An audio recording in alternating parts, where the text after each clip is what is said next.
김현준 LH 사장께 질의를 드리겠습니다. LH라는 조직은 과거 택지 개발과 주택 건설을 담당하던 토지공사와 주택공사가 합병된 기관인 건 알고 계시죠? 예, 알고 있습니다. 당초의 임무가 택지 개발과 주택 개발에서 신도시 개발을 거쳐서 임대주택 건설과 나아가 임대주택 운영까지 확장이 돼서 조직의 규모가 아웃 오브 컨트롤이 될 지경으로 비대해졌다는 사실을 알고 계시죠?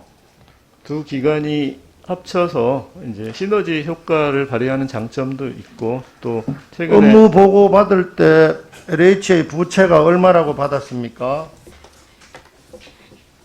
LH 부채가 현재 130조 정도. 130조의 부채가 발생된 가장 중요한 원인은 뭐라고 보고 받았습니까?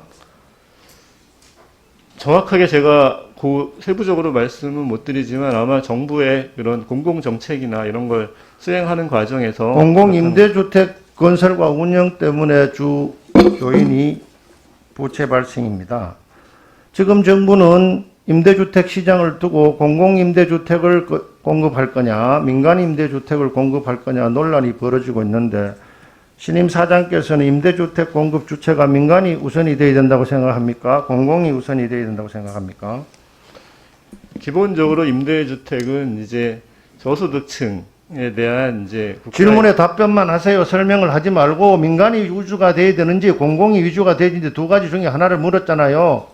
그래서 이제 공공이 주도가 되는 것이 바람직하다고 생각합니다.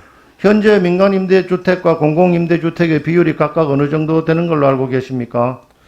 그 부분에 대해서는 제가 정확히 파악하고 있지 않습니다. 국세청에서 조사 업무를 담당하셨죠? 예, 그렇습니다. 얼마 전 언론에 부동산 투기에 대한 단속을 하겠다고 보도가 된 건데 본인이 직접 이야기하신 겁니까? 제가 그렇게 얘기한 적은 없습니다. 국세청에서 업무를 담당할 때 우리나라의 부동산 투기꾼은 몇 명 정도로 추산을 하고 있었습니까?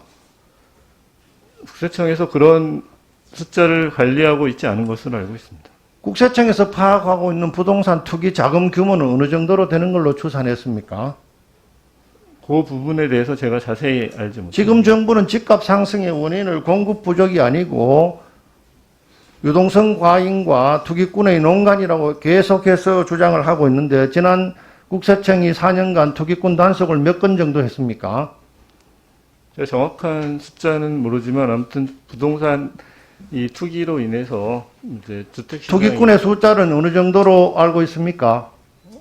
제가 정확히는 알지 못하고 투기꾼의 숫자도 모르고 투기꾼의 자금 규모도 모르고 투기 단속 실적도 모르면서 부동산 상승 원인이 투기꾼이라고 주장하는 근거는 무엇입니까? 부동산 거래가 많이 되면 될수록 그 과정에서 이제 세금을 탈루하는 이런 행위가 많이 나타나기 때문에 세금 탈루가 부동산 투기입니까? 국세청에서는 투기와 투자의 한계선 구분을 어떻게 판정하고 계시나요? 기본적으로 이제 부동산 투기 과정에서 이제 세금을 안 내는 경우가 많이 있는 것으로 알고 있습니다. 세금을 안 내면 부동산 투기입니까? 그러니까 실수요 목적이 아닌 어떤 다른 목적으로 이익을 얻을 목적으로 하는 경우에 투기로 알고 그러면 있습니다. 현행법상 자기가 실수요가 아니고 주택을 구입해서 이익을 얻게 되면 투기로 규정합니까?